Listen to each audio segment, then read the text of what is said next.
Good morning to all प्यारे बच्चों। कैसे हैं आप सभी? आई होप कि आप अच्छे होंगे, स्वस्थ होंगे। डियर स्टूडेंट, हम लोग केमिकल रिएक्शन एंड इक्वेशन पढ़ रहे थे और केमिकल रिएक्शन एंड इक्वेशन में हम लोगों ने 3 लेक्चर कंप्लीट कर लिया है। आई होप कि आपने वो लेक्चर अटेंड किया होगा। अगर नहीं किए हैं, कोई भी हमारे नए स्टूडेंट डायरेक्ट इसी क्लास को ज्वाइन कर रहे हैं, तो आपसे हम्बल रिक्वेस्ट है कि आप सबसे पहले जाकर वो 3 लेक्चर कंप्लीट करेंगे। उसके बाद आज के लेक्चर को आप पढ़ लेंगे, देख लेंगे। क्योंकि मेरा मानना है कि अगर आपको किसी भी सब्जेक्ट पर पकड़ बनाने हैं, किसी भी कंसेप्ट को आपको बेहतर करना है, तो आप बेसिक से हाई की ओर पढ़ें। तब आपका हर चीज़, हर वो कंसेप्ट क्लियर हो जाएगा, मजबूत हो जाएगा। तो एक बार फिर से स्वागत है आपका अपना YouTube platform Aditya science concept पर। और आज आपका इम्पोर्टेंट क्लास है एग्जाम के पॉइंट ऑफ व्यू से। आप हेडिंग देख पा रहे हैं।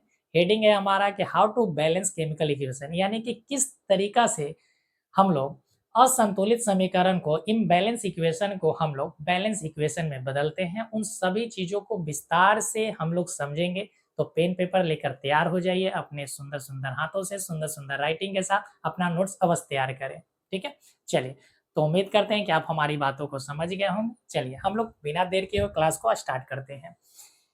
संतुलित समीकरण को समझने से पहले, संतुलित समीकरण को हम लोग बनाने से पहले इस बात को भी समझ लेते हैं कि एग्जाम में आपको 2 तरीका से संतुलित समीकरण को पूछे जाते हैं। एक तो पूछा जाता है कि आपको शब्दों में दिया रहे, एक आपको शब्दों में दिया रहे। जैसे यहाँ पर हमने शब्दों में लिख कर लाया है कि मीथेन और ऑक्सीजन को रिएक्शन कराया गया तो कार्बन डाइऑक्साइड और जल बने हैं। ठीक है, कार्बन डाइऑक्साइड और जल बने हैं।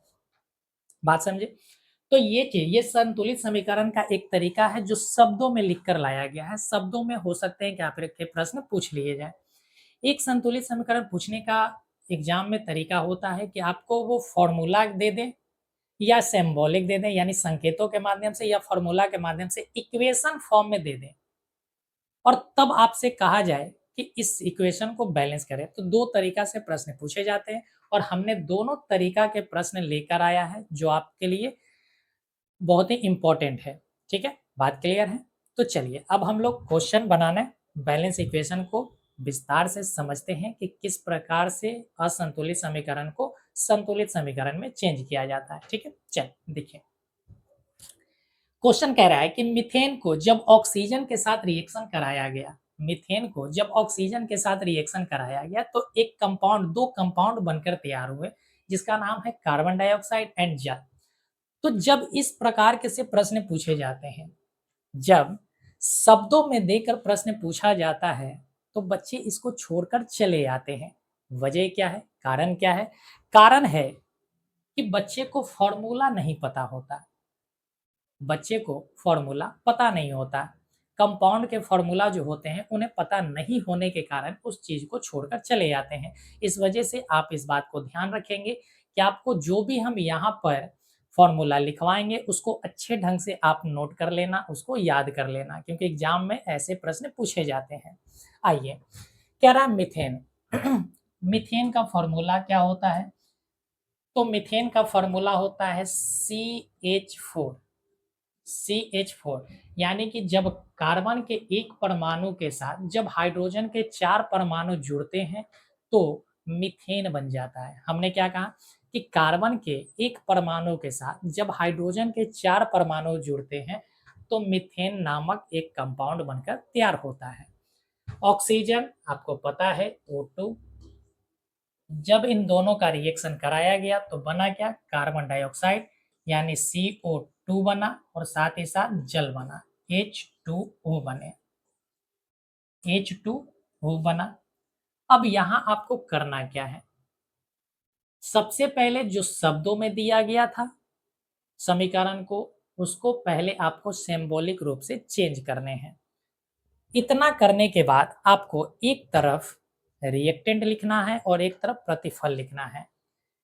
यानी एक तरफ हम अभिकारक लिखेंगे और एक तरफ हम प्रतिफल लिखेंगे।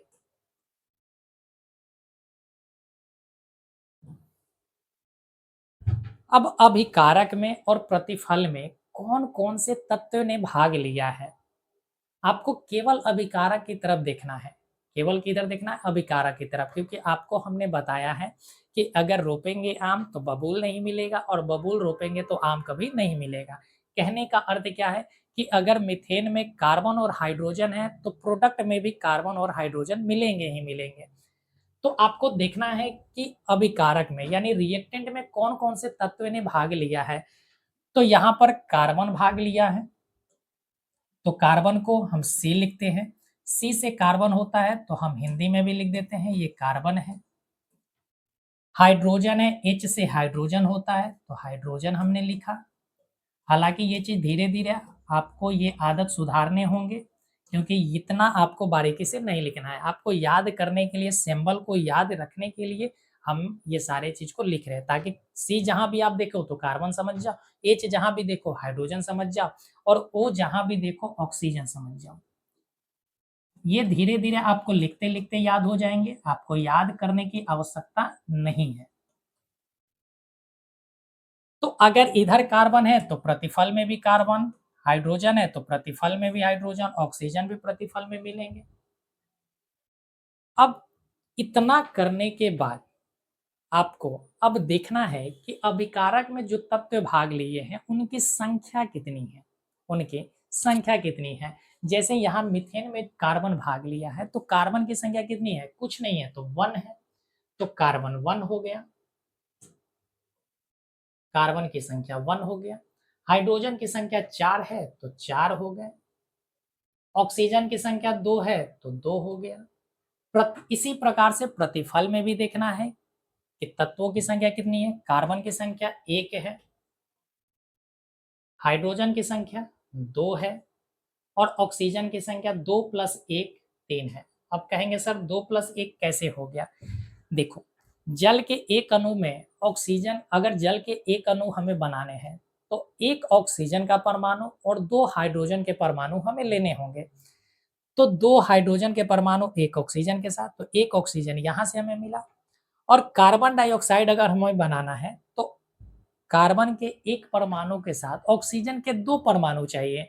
तो यहाँ पर ऑक्सीजन के 2 परमाणु और यहाँ पर ऑक्सीजन के 1 परमाणु, तो टोटल 3 परमाणु हो गए। तो ऐसा हमने पूरा का पूरा चीज को आपको इस प्रकार से लिख लेने हैं। उसके बाद आपको ध्यान रखना है कि जब हम बैलेंस इक्वेशन करते हैं तो हमें द्रव्यमान संरक्षण के नियम याद आने चाहिए। जब हम बैलेंस इक्वेशन करेंगे तो हमें द्रव्यमान संरक्षण के नियम याद आना चाहिए, क्योंकि लेवोजियर साहब ने क्या कहा था कि जितना हम लगाएंगे उतना ही पाएंगे, यानी जितना शक्कर हम अगर चाय में डालेंगे उतना ही मीठा स्वाद हम पाएंगे। ये बात समझे। तो अगर अभिकारक में हमने एक कार्बन लिया तो प्रतिफल में भी हमें एक कार्बन मिले हैं, चलो ये चीज तो ठीक है। हाइड्रोजन की 4 है, यहाँ हाइड्रोजन 2 है, तो ऐसा कैसे हो सकता है। समझो बात को। अभिकारक में हमने 4 हाइड्रोजन लिया है तो 4 ग्राम, सीधी सी बात समझो कि अगर हाइड्रोजन हम 4 ग्राम लिए तो प्रतिफल में 2 ग्राम कैसे मिल सकते हैं। 2 ग्राम गया कहाँ से, ये 2 ग्राम का हिसाब तो हमें देने पड़ेंगे ना।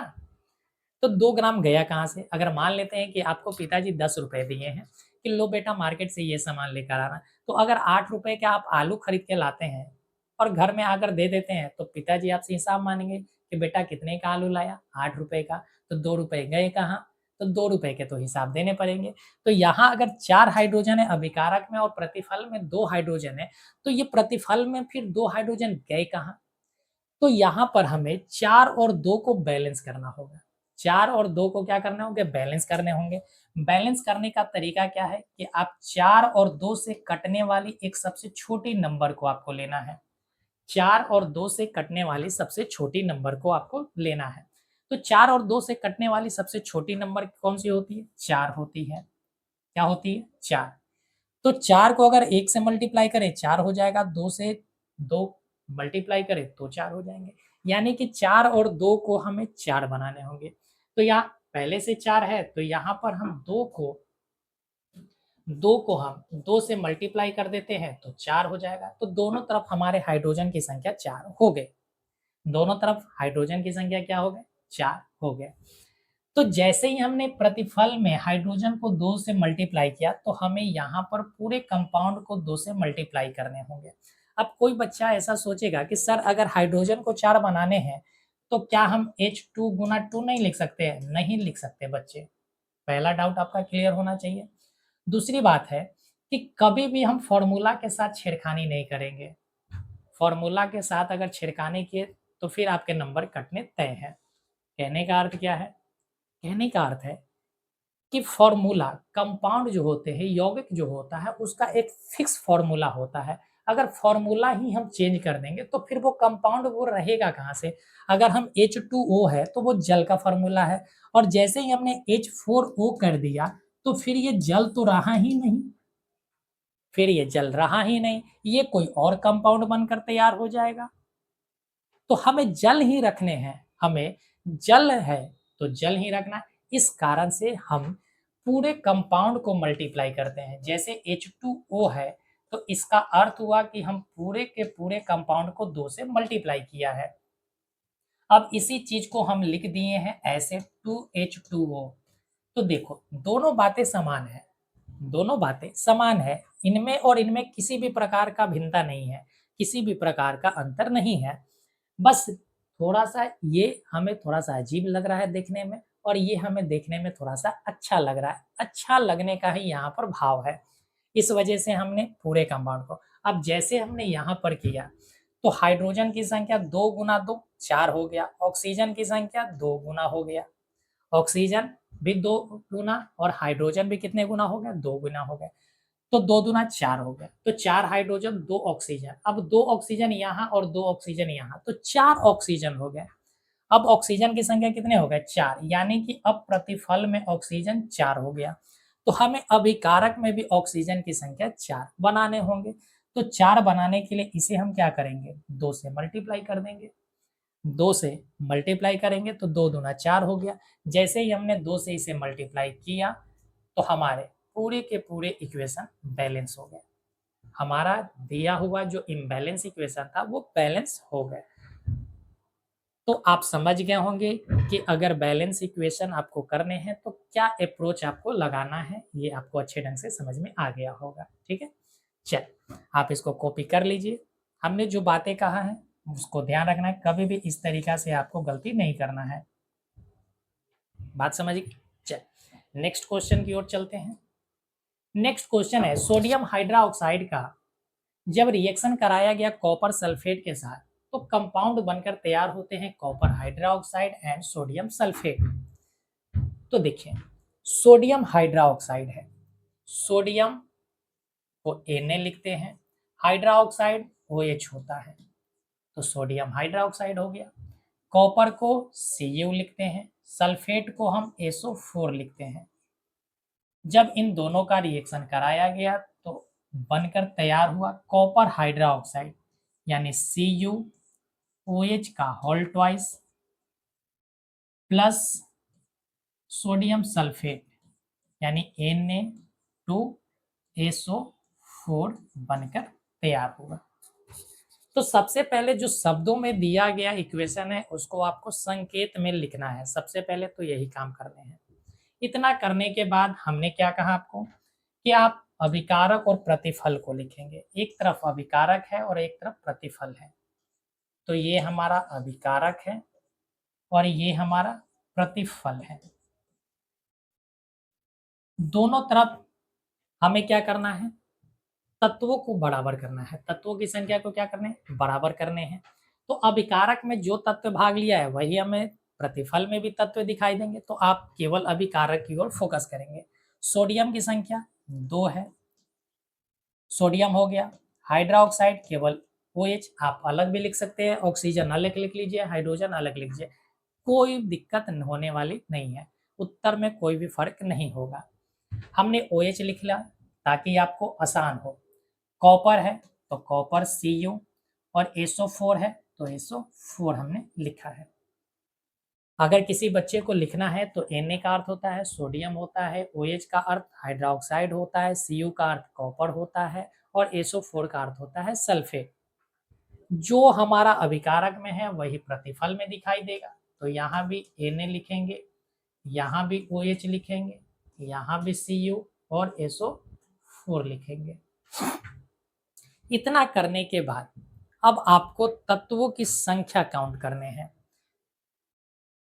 यहाँ पर अभिकारक में तत्वों की संख्या देकर देखा जाए तो सोडियम 1 है, हाइड्रोक्साइड 1 है, कॉपर भी 1 है, सल्फेट भी 1 है, यानी अभिकारक में सब एक एक एक ए है। बात समझे। उसके बाद हमारा प्रतिफल है। प्रतिफल में अगर देखा जाए तो सोडियम की संख्या 2 है, सल्फेट की संख्या 1 है, तो 1 हो गया। हाइड्रोक्साइड की संख्या 2 है, तो 2 हमने कर लिया। सोडियम के 2 हो गए, कॉपर की संख्या 1 है, तो 1 कर लिए। इतना करने के बाद अब हमें ध्यान से देखना होगा कि क्या दोनों तरफ यानी अभिकारक में और प्रतिफल में क्या तत्वों की संख्या समान है या नहीं है। क्यों? क्योंकि द्रव्यमान संरक्षण का नियम कहता है। द्रव्यमान संरक्षण के नियम क्या कहता है कि ना तो द्रव्यमान निर्मित होगा ना तो द्रव्यमान नष्ट होगा। तो अगर द्रव्यमान संरक्षण के नियम अगर है तो यहाँ पर अगर सोडियम की संख्या 1 है तो एक सोडियम का वजन, एक सोडियम का मास, और यहाँ 2 सोडियम का मास, दोनों बराबर कैसे हो सकते हैं? तो हमें बराबर करने पड़ेंगे। हमें क्या करने होंगे? बराबर करने होंगे। तो यहाँ सोडियम 1 है, यहाँ सोडियम 2 है, तो 2 और 1 से कटने वाला सबसे छोटी संख्या को हम ढूंढेंगे। तो 2 और 1 से कटने वाली सबसे छोटी संख्या 2 होती है। क्या होती है? 2 होती है। तो दोनों तरफ हम 2-2 बनाने का प्रयास करेंगे। तो इसको हम 1 से मल्टीप्लाई कर दिए तो 2 बन गया। इसे हमने 2 से मल्टीप्लाई कर दिया, 2 हो गया। तो दोनों तरफ सोडियम की संख्या बराबर हो गए। तो यहाँ 2 पहले से है तो यहाँ में 2। अब ऐसा तो बिल्कुल नहीं करना है। ध्यान दो बच्चे, ऐसा अगर है NaOH है, हमें 2 लगाने हैं। सोडियम को कितना बनाना है? 2 बनाने हैं। तो ऐसा बिल्कुल मत कर देना कि Na2OH कर देना, तब तो ये पूरा का पूरा मामला ही बिगड़ जाएगा। फिर तो छेड़छाड़ हो गया, और छेड़छाड़ हो गया तो समझ ही सकते हो कि छेड़छाड़ होने पर क्या नतीजा निकलते हैं। तो हमें इस प्रकार से छेड़छाड़ नहीं करना है। इस बात को हमेशा आप दिमाग में बैठा कर रखोगे कि फॉर्मूला के साथ हम कभी भी छेड़छाड़ नहीं करेंगे। ठीक है। जब भी हमें मल्टीप्लाई करना होगा तो उसके कॉफिशिएंट बनाकर मल्टीप्लाई करेंगे। चल, तो यहाँ सोडियम को 2 बनाना है तो यहाँ पर हमने 2 से मल्टीप्लाई कर दिया, तो सोडियम भी 2 हो गया, हाइड्रा ऑक्साइड भी 2 हो गया। तो अब ये हाइड्रा ऑक्साइड 1 ना होकर 2 बन गए। हाइड्रा ऑक्साइड 1 ना होकर 2 हो गया। देखो यहाँ भी हाइड्रा ऑक्साइड 2 हो गए। अब दोनों तरफ हाइड्रा ऑक्साइड 2-2 हो गए। सोडियम भी बैलेंस, हाइड्रा ऑक्साइड भी बैलेंस। पहले से कॉपर भी बैलेंस है और सल्फेट भी बैलेंस है। तो यहाँ से अब देखा जाए तो चारों के चारों जो तत्व हैं वो सभी तत्व हमारे बैलेंस हो गए। तो ये इक्वेशन भी हमारा बैलेंस हो गया। आई होप कि आपको समझ में आ गया होगा अच्छे ढंग से, और आपको अब इजी भी लग रहा होगा कि कैसे हम इक्वेशन को बैलेंस करते हैं। ठीक है, चलिए आगे बढ़ते हैं नेक्स्ट क्वेश्चन पर। नेक्स्ट क्वेश्चन है कि आयरन प्लस स्टीम, यानी कि आयरन को जब हम स्टीम के साथ रिएक्शन कराते हैं तो बनता है आयरन ऑक्साइड और हाइड्रोजन। आयरन को हम लोग लिखते हैं Fe, स्टीम स्टीम को हम लोग लिखते हैं H2O। आपको हम जब हम चेंज पढ़ा रहे थे तो चेंज में हमने बताया था कि जल की 3 अवस्थाएं होती हैं, ठोस, द्रव और गैस। तो स्टीम गैसियस फॉर्म है जल का, तो H2O, इन दोनों का रिएक्शन कराया गया तो बना iron oxide. Iron oxide Fe3O4 plus hydrogen, तो हाइड्रोजन H2 हो गया। अब ये एक बेहतरीन सा क्वेश्चन है। यहाँ बैलेंस करने के लिए थोड़ा सा आपको अप्रोच बेहतर लगाना होगा। अगर ध्यान से देखा जाए तो Fe यहाँ पर 1 है और यहाँ पर 3 है, तो दोनों तरफ हमें क्या करना हो, ये हमारा क्या है, ये एरो के पहले वाले हमारे अभिकारक है और एरो के बाद वाले हमारे प्रतिफल है। तो अभिकारक में अगर देखा जाए तो यहाँ 3 है और यहाँ 1 है। चलो हम लिख देते हैं, ये अभिकारक है और एक तरफ प्रतिफल है। अभिकारक में Fe है, हाइड्रोजन है, ऑक्सीजन है। तो यहाँ भी Fe है, हाइड्रोजन है और ऑक्सीजन है। अभिकारक में 1 है और प्रतिफल में लोहा की संख्या 3 है। ठीक है। हाइड्रोजन की संख्या अभिकारक में 2 है और प्रतिफल में भी 2 है। ऑक्सीजन की संख्या अभिकारक में 1 है और प्रतिफल में 4 है। तो हमें बैलेंस करने हैं इक्वेशन को। कैसे करेंगे? देखो, प्रतिफल में अगर 3 आयरन की संख्या है तो अभिकारक में 1 कैसे? अगर हम 1 रुपए लेकर जाते हैं तो 3 रुपए हमें कहाँ से मिलेंगे? 2 रुपए कहाँ से बढ़ गए? ऐसा तो बिल्कुल नहीं होगा, क्योंकि द्रव्यमान संरक्षण का नियम क्या कहता है कि जितना लगाओगे उतना पाओगे। तो 1 है, 3 है, तो 3 और 1 को हम बैलेंस करेंगे। 3 और 1 को बैलेंस करने के लिए हम क्या करते हैं? दोनों तरफ 3 बना लेते हैं। तो इसको 3 से मल्टीप्लाई कर लेते हैं, इसे 1 से मल्टीप्लाई, क्योंकि 3 और 1 से कटने वाली सबसे छोटी संख्या कौन सी है? 3 है। तो 3 3 दोनों तरफ हमने बना लिया। जैसे ही हमने 3 3 बनाया तो हमने आयरन में इधर अभिकारक की तरफ 3 से मल्टीप्लाई कर दिया। बात समझी? तो 3 हमारे आयरन हो गए। हाइड्रोजन की संख्या 2 है तो यहाँ भी हाइड्रोजन की संख्या 2 है। अब यहाँ ऑक्सीजन की संख्या 1 है, यहाँ पर ऑक्सीजन की संख्या 4 है। तो क्या करें हम? क्या करें? क्या करें? ऐसा करते हैं कि देखो, ऑक्सीजन को 4 बनाने के लिए हमें क्या करना हो? 4 और 1 को 4 और 1 से कटने वाली संख्या हमें ढूंढने होंगे। तो 4 और 1 से कटने वाली एक संख्या 4 है। तो दोनों तरफ हम क्या बना लेते हैं? 4 4 बना लेते हैं ऑक्सीजन की संख्या। तो यहाँ भी प्रतिफल में भी 4 ऑक्सीजन और अभिकारक में भी 4 ऑक्सीजन। तो पहले से हमारे प्रतिफल में 4 ऑक्सीजन मौजूद है, तो हमें अभिकारक में चाहिए 4 ऑक्सीजन, तो यहाँ हम 4 बना लिए। जैसे ही हमने 4 ऑक्सीजन बनाया तो हाइड्रोजन खिसिया गया, हाइड्रोजन को गुस्सा आ गया। हाइड्रोजन, हम नहीं समझते हैं, हम पहले 2 थे अब 4 हो गए, ऐसे कैसे हो सकते हैं? यानी हाइड्रोजन को भी थोड़ा सा हमें शांत करना होगा। शांत कैसे होगा? इसको बैलेंस कर देते हैं। तो यहाँ 4 दूना 8 है, तो यहाँ हम क्या कर लेते हैं? 4 से मल्टीप्लाई, यानी कि दोनों तरफ हम क्या कर लिए? 4 4 हमने बना लिया। 4 दूना 8 है, तो यहाँ भी हम क्या कर लेते हैं? अब ये 8 हो गया, तो यहाँ 4 से हमने मल्टीप्लाई कर दिया। जैसे ही 4 से हमने मल्टीप्लाई किया तो सारे के सारे इक्वेशन हमारे बैलेंस हो गए। ये इक्वेशन हमारा बैलेंस हो गया। तो आई थिंक कि आपको ये भी इक्वेशन बैलेंस करना सीख गए होंगे अच्छे ढंग से। चलिए नेक्स्ट क्वेश्चन की ओर चलते हैं। नेक्स्ट क्वेश्चन कहता है कि sodium plus water, sodium plus water, sodium को हम Na लिखते हैं, वाटर को हम H2O लिखते हैं। इन दोनों का जब रिएक्शन कराया गया तो बना सोडियम हाइड्रोक्साइड यानी NaOH बना और हाइड्रोजन गैस बना H2 बना। अब यहाँ पर थोड़ा सा स्मार्ट अप्रोच आपको लगाकर चलने होंगे। स्मार्ट अप्रोच कैसे लगाना है इस बात को ध्यान रखेंगे। पहले तो आपको देखना है कि सोडियम अभिकारक की तरफ, ये हमारा अभिकारक है, यहाँ पर सोडियम की संख्या 1 है, यहाँ पर हाइड्रोजन की संख्या 2 है और ऑक्सीजन की संख्या 1 है। ठीक है, यहाँ सोडियम 1 है, ऑक्सीजन 1 है, हाइड्रोजन 3 है। हाइड्रोजन कितने हैं? 3 है। 1 + 2 3 हो गए। तो ऐसा करते हैं कि गड़बड़ किसमें है? तो आप कहेंगे सर हाइड्रोजन के साथ गड़बड़ है। किसके साथ गड़बड़ रही है? हाइड्रोजन के साथ। तो हाइड्रोजन को बैलेंस करते हैं। अब 3 और 2 को अगर हम बैलेंस करना चाहें तो 3 और 2 को बैलेंस करेंगे तो क्या होगा? 3 और 2 को बैलेंस करेंगे तो 6 हमें चाहिए। दोनों तरफ 6 6 हाइड्रोजन चाहिए। अगर 6 6 हाइड्रोजन चाहिए तो यहाँ हमें 3 से मल्टीप्लाई करना होगा, यहाँ 3 से मल्टीप्लाई करना होगा और यहाँ पर अगर करते हैं तो फिर ऑक्सीजन 3 3 हो जाएगा और 2 5 हो जाएंगे। ऐसा नहीं होगा। तो थोड़ा सा एक और अप्रोच लगा लेते हैं। देखो, हिट एंड ट्रायल का इस्तेमाल करते हैं।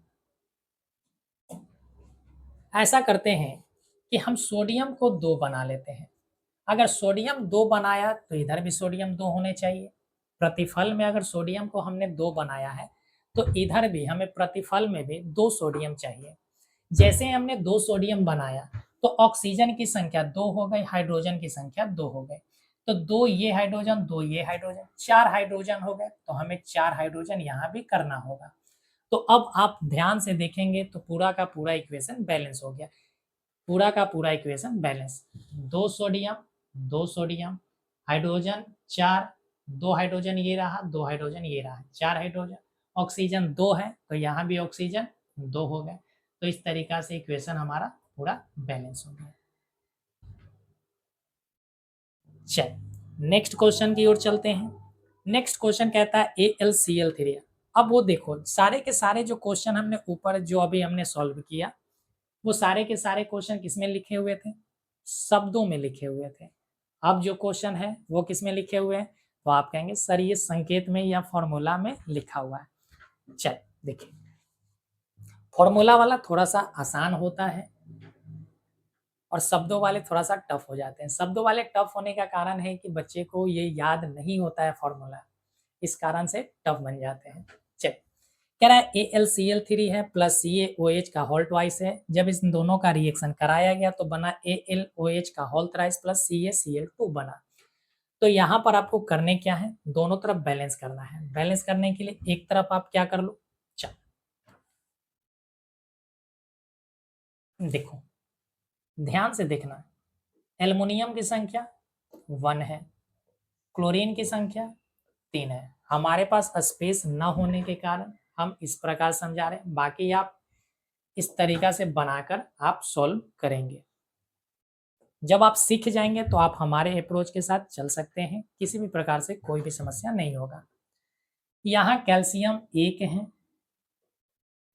हाइड्रा ऑक्साइड पूरा का पूरा 2 है।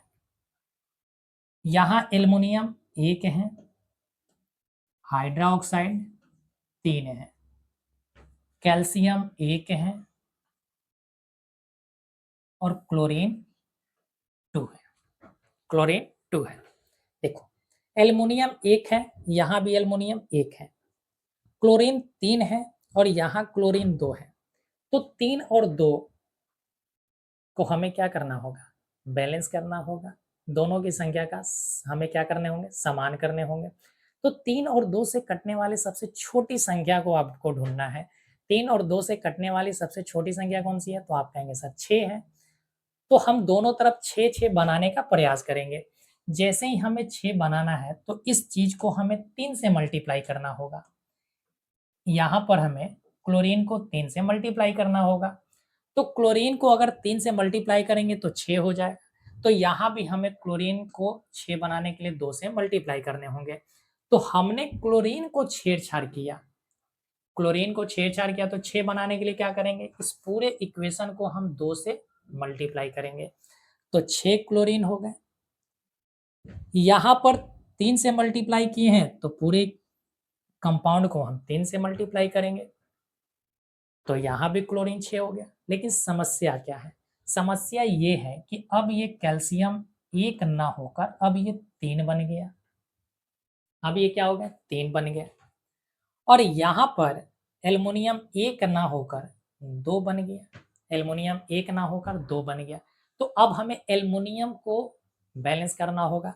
तो इधर एल्युमिनियम 2 हो गए, यहाँ पर 1 है, तो इसको हमें 2 से मल्टीप्लाई करना होगा। तो जैसे ही हम 2 से मल्टीप्लाई करें तो इस पूरे इक्वेशन को, पूरे कंपाउंड को हमें 2 से मल्टीप्लाई करना होगा। तो जैसे ही हम 2 से मल्टीप्लाई किए तो ये पूरा का पूरा इक्वेशन हमारा, अब देखो एल्युमिनियम तो दोनों तरफ बैलेंस हो गया, क्लोरीन भी दोनों तरफ बैलेंस हो गया। या हाइड्रा ऑक्साइड पहले 3 था तो अब ये 3 ना होकर अब ये 6 बन गया, क्योंकि 3 ये पहले से थे और 2 से मल्टीप्लाई हुआ तो 6 हो गया। तो हाइड्रा ऑक्साइड को 6 बनाने के लिए हमें इस इक्वेशन को 2 को हमें किससे मल्टीप्लाई करने होंगे? 3 से मल्टीप्लाई करने होंगे।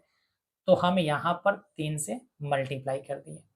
तो जैसे ही हमने 3 से मल्टीप्लाई किया तो कैल्शियम भी 1 की जगह पर 3 कैल्शियम हो गए। कितने कैल्शियम हो गए? 3 कैल्शियम हो गए। तो अब आप ध्यान से देखेंगे तो ये पूरा का पूरा इक्वेशन बैलेंस हो गया। पूरा का पूरा इक्वेशन बैलेंस हो गया। देखो एल्युमिनियम की संख्या 2 है, एल्युमिनियम की संख्या 2 हो गया, क्लोरीन की संख्या 3 का डबल 6 है। यहाँ भी क्लोरीन की संख्या 2 का 3 गुना 6 हो गया। कैल्शियम 3 है, यहाँ भी कैल्शियम 3 है। यहाँ हाइड्रोक्साइड 3 का डबल 6 है, यहाँ भी हाइड्रोक्साइड 3 का डबल 6 है। तो ये पूरा का पूरा इक्वेशन हमारा बैलेंस हो गया, पूरा का पूरा इक्वेशन हमारा बैलेंस हो गया। आई थिंक कि आपको समझ में आ गए होंगे। चलिए नेक्स्ट क्वेश्चन की ओर चलते हैं। नेक्स्ट क्वेश्चन है KClO3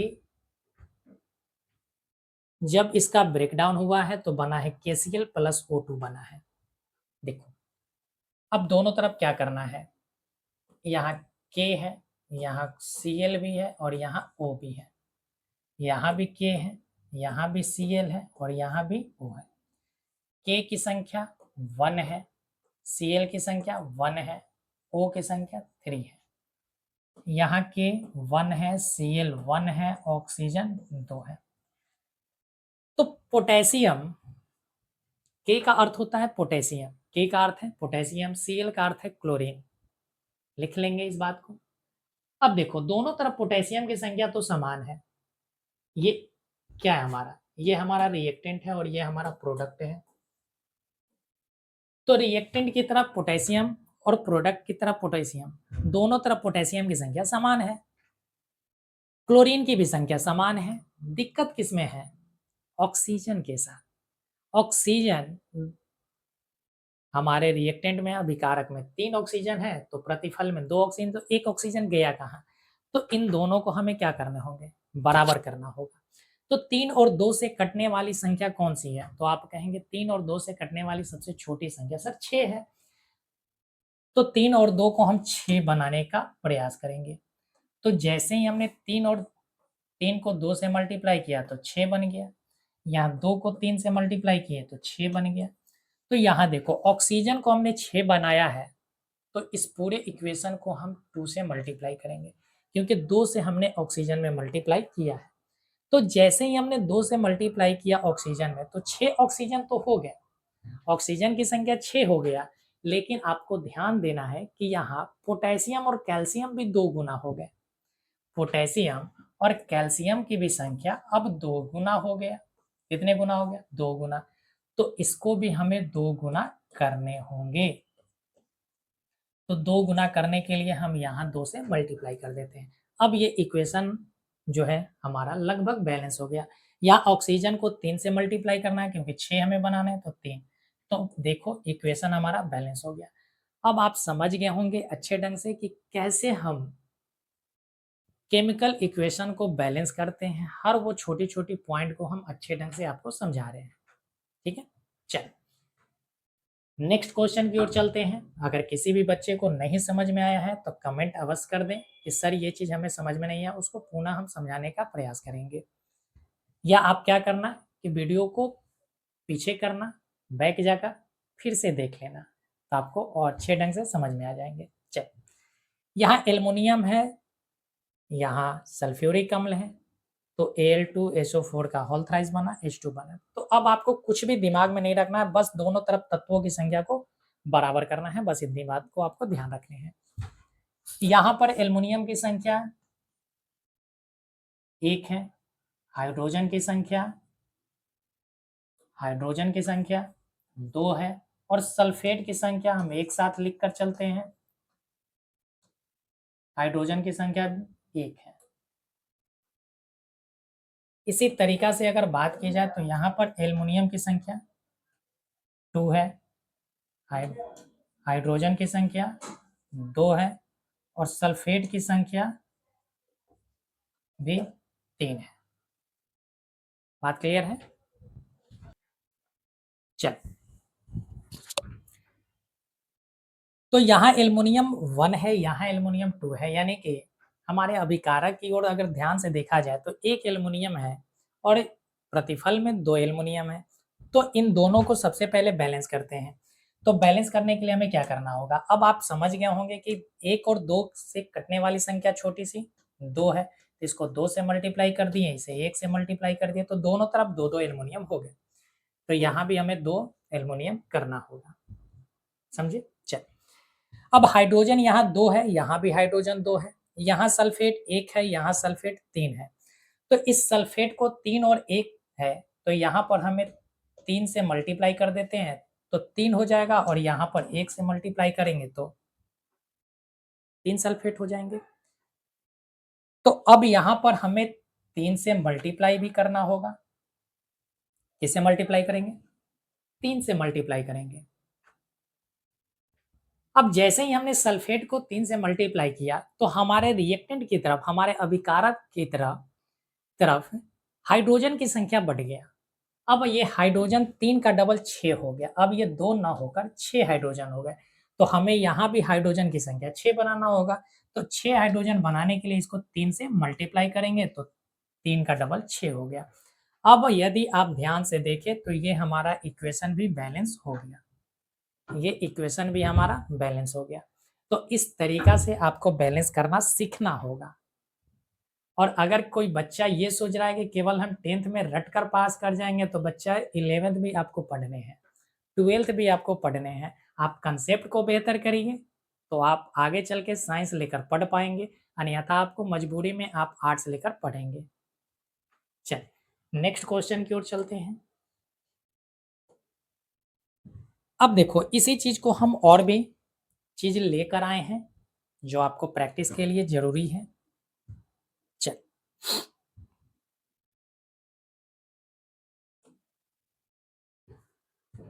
क्वेश्चन है आपका H2O2 का जब ब्रेकडाउन हुआ तो बना है H2O प्लस बना है O2। ये प्रश्न है। देखो अब यहां पर अगर ध्यान से देखें तो दोनों तरफ आपको क्या करना है? बैलेंस करना है। यहां पर हाइड्रोजन की संख्या 2 है, ऑक्सीजन की संख्या 2 है। अगर प्रतिफल में देखा जाए तो हाइड्रोजन 2 है, हाइड्रोजन 2 है, ऑक्सीजन 3 है। तो बैलेंस करने के लिए क्या करना होगा? इन 3 और 2 को हम क्या करते हैं? बैलेंस कर लेते हैं। 3 और 2 को हम बैलेंस कर लेते हैं। इस 3 और 2 से कटने वाले सबसे छोटी संख्या कौन सी है? तो आप कहेंगे 6 है। तो इसको ऐसा कर लेते हैं, 3 से मल्टीप्लाई कर लेते हैं, इसे 2 से मल्टीप्लाई कर लेते हैं। तो जैसे ही हमने ऑक्सीजन को 2 से मल्टीप्लाई किया तो दिक्कत ये है कि ऑक्सीजन यहाँ भी है, यहाँ भी ऑक्सीजन है, तो फिर होंगे नहीं। जब भी इस प्रकार से प्रश्न आएंगे बच्चे, तो आपको हिट एंड ट्रायल का इस्तेमाल करना है। किसका इस्तेमाल करना है? हिट एंड ट्रायल का। आप ऐसे लिख कर बनाएंगे तो शायद क्वेश्चन ये सॉल्व आपसे ना हो।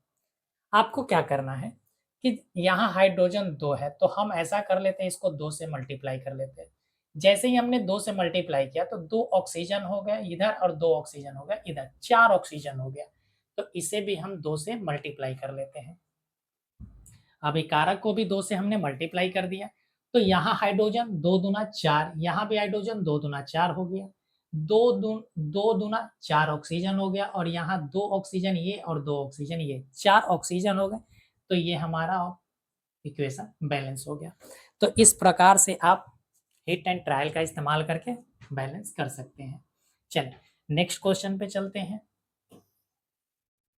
ये सारे के सारे क्वेश्चन आप लिखते हुए चलेंगे, आपको खुद से प्रैक्टिस भी करना है। क्वेश्चन है आपका MgOH का होल ट्वाइस है प्लस HCl है, इसका रिएक्शन कराया गया है तो MgCl2 बना है प्लस H2O बना है, प्लस H2O बना है।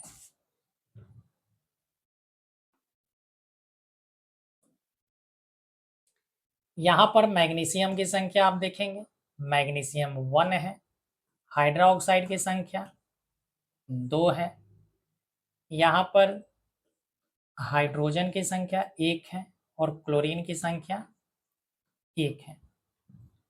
इसी तरीका से अगर प्रतिफल में देखा जाए तो मैग्नीशियम की संख्या 1 है, क्लोरीन की संख्या 2 है, हाइड्रोजन की संख्या 2 है, ऑक्सीजन की संख्या 1 है।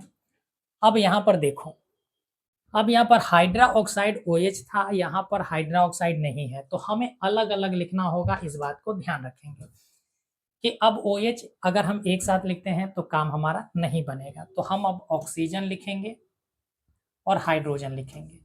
ऑक्सीजन की संख्या यहाँ पर 2 है, हाइड्रोजन की संख्या भी अब 2 हो गए। चल, अब देखो करना क्या है, हमें बैलेंस करने हैं। तो बैलेंस करने के लिए क्या करना होगा, दोनों तरफ तत्वों की संख्या बराबर करने होंगे। तत्व की संख्या अगर देखा जाए तो मैग्नीशियम 1 है, इधर भी 1 है। ऑक्सीजन यहाँ 2 है, यहाँ पर ऑक्सीजन 1 है। तो 2 और 1 को हमें क्या करना होगा, बैलेंस करना होगा।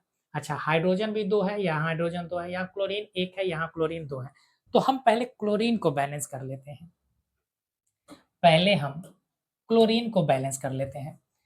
तो 1 और 2 को बैलेंस करना है तो 2 2 दोनों तरफ बना लेते हैं। अब आप समझ गए होंगे।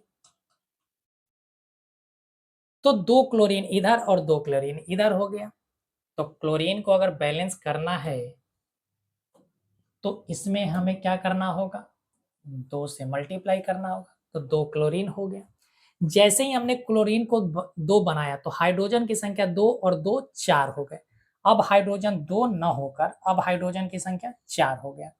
तो यहाँ भी हमें हाइड्रोजन को 4 बनाना होगा, 2 से मल्टीप्लाई करके इसे भी 4 बना लेते हैं। तो जैसे ही यहाँ 4 हुआ तो इसे हमने 2 से मल्टीप्लाई कर दिया।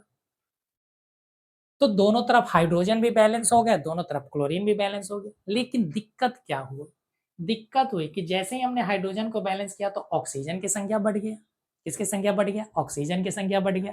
ऑक्सीजन को बैलेंस कर लेते हैं। अच्छा देखो, ऑक्सीजन की संख्या इधर पहले से 2 था, यहाँ भी 2 हो गया, तो अब दोनों तरफ ऑक्सीजन बैलेंस हो गया। दोनों तरफ ऑक्सीजन बैलेंस हो गया। मैग्नीशियम पहले से बैलेंस है, मैग्नीशियम पहले से बैलेंस है, तो ये इक्वेशन भी हमारा बैलेंस हो गया। तो आप देख पा रहे हैं कि कितनी आसानी से, अच्छे ढंग से हम इक्वेशन को बैलेंस कर पा रहे हैं। अब इतना में भी सिखलाने के बाद भी अगर आपको डाउट हो रहा है तो बच्चे कमेंट अवश्य कर दीजिए कि सर हमें यहाँ पर डाउट हो रहा है, हम उसको निदान करने का कष्ट अवश्य करेंगे। चल, और भी प्रश्न हम ले लेते हैं। आइए, क्वेश्चन है आपका Fe प्लस O2 बना है Fe2O3 बना है।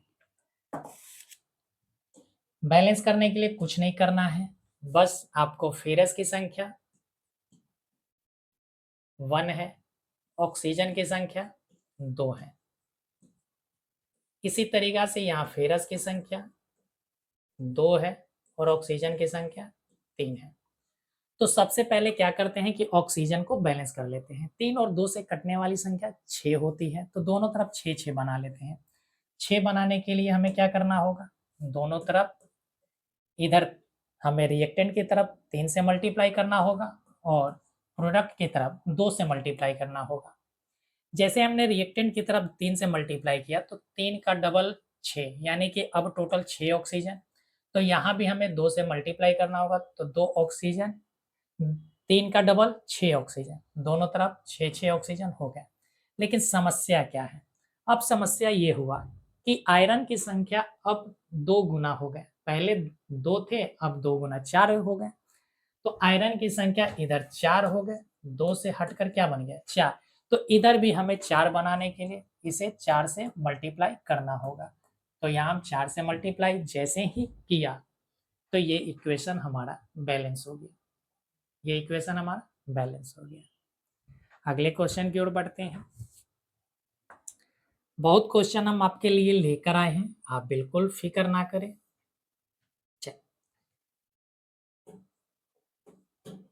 क्वेश्चन है आपका AlOH का होल थ्राइस, जब इसका ब्रेकडाउन हुआ है तो बना है Al2O3 प्लस H2O।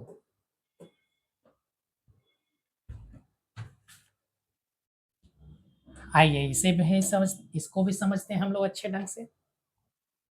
एल्युमिनियम की संख्या कितनी है, तो आप कहेंगे सर 1 है। हाइड्रोक्साइड की संख्या, अब देखो यहाँ हाइड्रोक्साइड है लेकिन हमें कहीं भी प्रोडक्ट की तरफ, कहीं भी प्रतिफल की तरफ हाइड्रोक्साइड नहीं दिखाई दे रहा है, तो हम हाइड्रोजन को अलग लिखेंगे, ऑक्सीजन को अलग लिखेंगे। जैसे इसके पहले अगर क्वेश्चन आप देखें तो इसके पहले वाले क्वेश्चन में आपको हाइड्रोक्साइड दोनों तरफ, देखो यहाँ भी OH था, यहाँ भी OH था, इस वजह से हम दोनों तरफ OH को एक साथ लेकर चल रहे थे, ऑक्सीजन को अलग नहीं ले रहे थे, हाइड्रोजन को अलग नहीं ले रहे थे, क्योंकि हमें सरल बनाना था।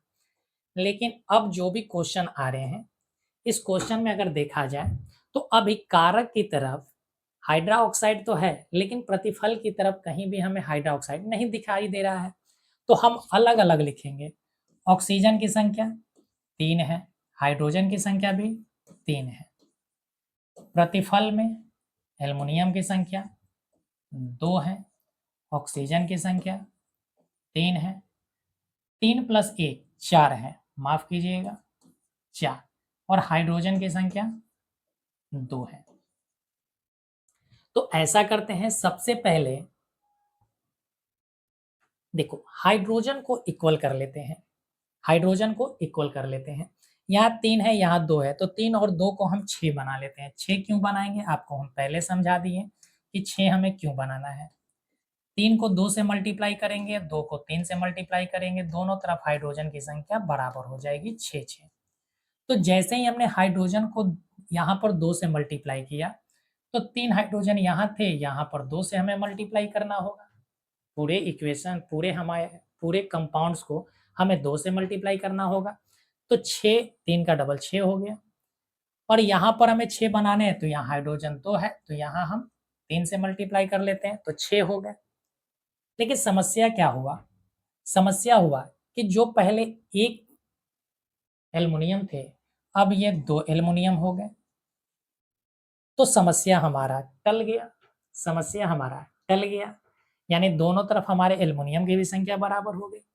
अब ऑक्सीजन रह गया, ऑक्सीजन 3 ऑक्सीजन ये थे, उसका डबल 6 हो गया।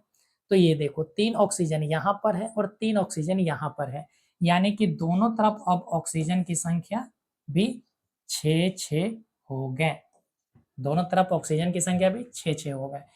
तो इस तरीका से ये भी इक्वेशन हमारा बैलेंस हो गया, इस तरीका से ये भी इक्वेशन हमारा बैलेंस हो गया। आगे बढ़ जाए, चलिए नेक्स्ट क्वेश्चन पे चलते हैं। लगभग आपको अच्छे खासे प्रैक्टिस हम करवा देते हैं ताकि आपको कभी भी समस्या ना हो। NH3 प्लस CuO का जब रिएक्शन कराया गया है तो बना है Cu plus N2 plus H2O बना है। आइए समझते हैं इस क्वेश्चन को भी। यहाँ पर देखो नाइट्रोजन 1 है, हाइड्रोजन 3 है, कॉपर 1 है, ऑक्सीजन 1 है। इसी तरीका से अगर देखा जाए प्रोडक्ट में, प्रतिफल में, तो आप देखेंगे कि नाइट्रोजन की संख्या 2 है, हाइड्रोजन की संख्या 2 है, ऑक्सीजन की संख्या 1 है और कॉपर की संख्या भी 1 है। देखो दोनों तरफ ऑक्सीजन बैलेंस है, दोनों तरफ कॉपर बैलेंस है, लेकिन हमारा नाइट्रोजन और हाइड्रोजन बैलेंस नहीं है। तो हम क्या करते हैं, सबसे पहले हाइड्रोजन को बैलेंस कर लेते हैं। किसको बैलेंस, आप नाइट्रोजन को भी बैलेंस कर सकते हैं, कोई दिक्कत नहीं होगी। देखो चलो नाइट्रोजन को ही बैलेंस कर लेते हैं। पहले नाइट्रोजन को बैलेंस करने के लिए दोनों तरफ हमें क्या करना होगा, 1 और 2 का मल्टीपल लेना होगा। 1 और 2 से कटने वाली संख्या 2 होती है, तो दोनों तरफ हम 2 बना लेते हैं। तो इधर 2 से इधर 1 से मल्टीप्लाई करेंगे, दोनों तरफ 2 हो गया। तो नाइट्रोजन को 2 करने के लिए हमने कंपाउंड को 2 से मल्टीप्लाई कर दिया। अब जैसे ही हमने 2 से मल्टीप्लाई किया तो हाइड्रोजन की संख्या 2 गुना हो गए, तो 3 का डबल अब 6 हाइड्रोजन हो गया। यहाँ पर देखो, यहाँ पर हाइड्रोजन तो 2 है, तो इसको हमें क्या करना होगा, 6 बनाने के लिए 3 से मल्टीप्लाई करते हैं, तो 3 से हमने यहाँ मल्टीप्लाई कर दिया। जैसे ही हमने 3 से मल्टीप्लाई किया तो हाइड्रोजन की संख्या तो बैलेंस हो गया, लेकिन ऑक्सीजन की संख्या गड़बड़ हो गई। ऑक्सीजन की संख्या अब 3 हो गए। तो अब क्या करते हैं, यहाँ अब ये ऑक्सीजन 3 हो गए, तो यहाँ 3 से मल्टीप्लाई करके ऑक्सीजन की संख्या 3 कर लेते हैं, तो यहाँ भी 3 हो गया। जैसे ही हमने ऑक्सीजन को बैलेंस किया तो अब कॉपर गुस्सा हो गया। कौन गुस्सा हो गया? कॉपर गुस्सा हो गया। कॉपर गुस्सा हुआ यानी कि वो 3 गुना हो गए, तो अब ये कॉपर 1 से बढ़कर 3 हो गया। तो इसे भी हमें 3 से मल्टीप्लाई करके 3 बनाना होगा, तो यहाँ पर हमने 3 बना दिया और इस तरीका से हमारा इक्वेशन बैलेंस हो गया। इस तरह से हम लोगों के द्वारा इस इक्वेशन को बैलेंस कर दिया गया। तो ये भी एक बेहतरीन सा क्वेश्चन है आपके लिए, आप इसे अच्छे ढंग से नोट कर सकते हैं।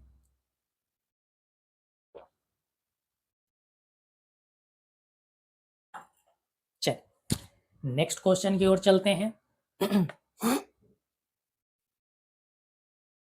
चलिए एक लास्ट क्वेश्चन आपको समझाते हैं, उसके बाद आपके लिए हम क्वेश्चन दे देंगे जो होमवर्क में रहेगा और आप उस होमवर्क को सॉल्व करके आप कमेंट बॉक्स में अवश्य अपना आंसर दिखा देंगे, ठीक है? हम उसको चेक कर लेंगे।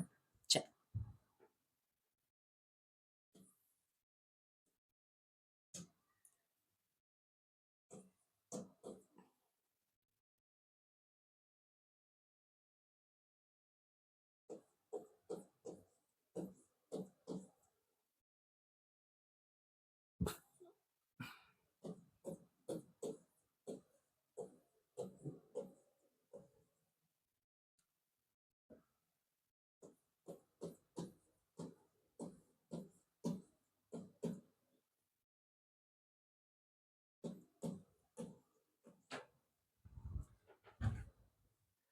क्वेश्चन है, सोडियम हाइड्रोक्साइड को जब सल्फ्यूरिक अम्ल के साथ रिएक्शन कराया गया है तो बना है सोडियम सल्फेट एंड जल बना है।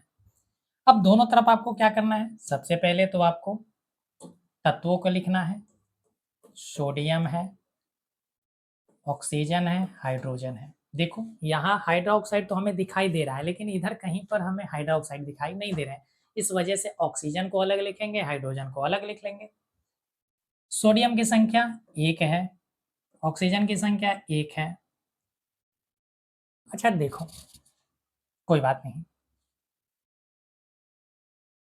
साथ ही साथ यहाँ पर हाइड्रोजन की संख्या 2 + 1 3 हो गए और सल्फेट है, तो सल्फेट हमें उधर भी दिखाई दे रहा है और सल्फेट इधर भी, यानी दोनों तरफ सल्फेट है, तो सल्फेट की संख्या 1 लिख लेते हैं। चल, इधर सोडियम की संख्या 2 हो गई, ऑक्सीजन की संख्या 1 है, हाइड्रोजन की संख्या 2 है और सल्फेट की संख्या 1 है।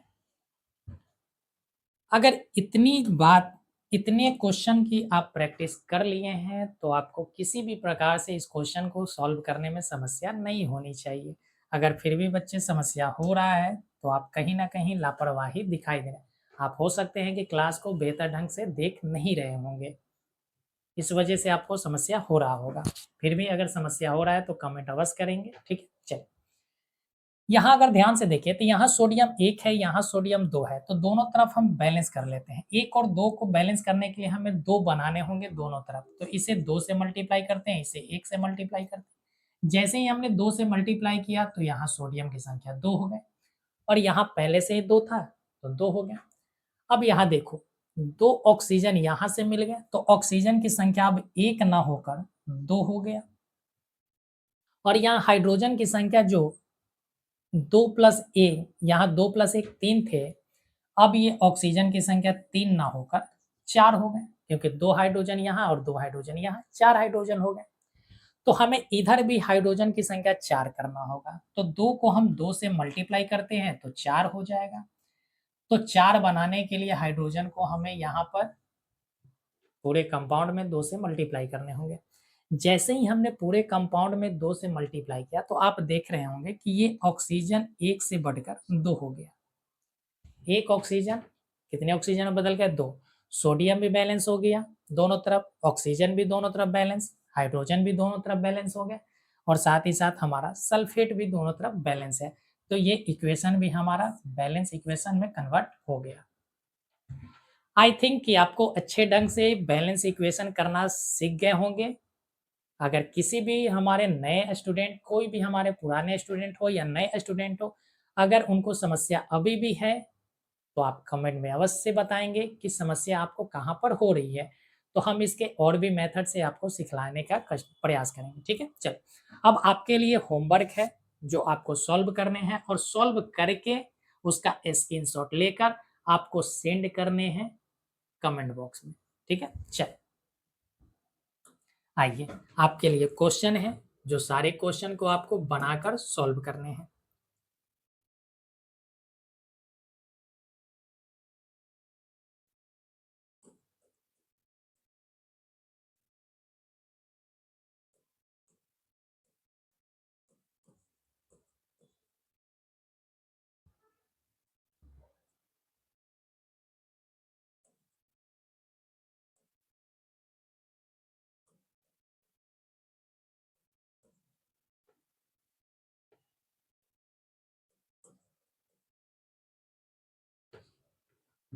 ये फर्स्ट नंबर क्वेश्चन है।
ये आपके लिए बच्चे 5 क्वेश्चन है, जो आपके लिए होमवर्क है। होमवर्क में आप इसको अवश्य ही बनाएँगे, प्रैक्टिस अवश्य करेंगे, क्योंकि प्रैक्टिस ही आपको हर कंसेप्ट को बेहतर करने में सहायता करेगा, ठीक है? तो चलिए, अब हम लोग यहीं पर अपने लेक्चर को समाप्त करते हैं। अगर आपने अब तक जुड़े हैं हमसे और चैनल को सब्सक्राइब यदि नहीं किए हैं, तो बच्चे आप चैनल को सब्सक्राइब कर दीजिए। अपने दोस्तों के साथ भी वीडियो को शेयर कर दीजिए, उनको भी बोलिए चैनल को सब्सक्राइब करने के लिए। उनको फ्री ऑफ कॉस्ट एजुकेशन का लाभ उनको भी दिलवाइए।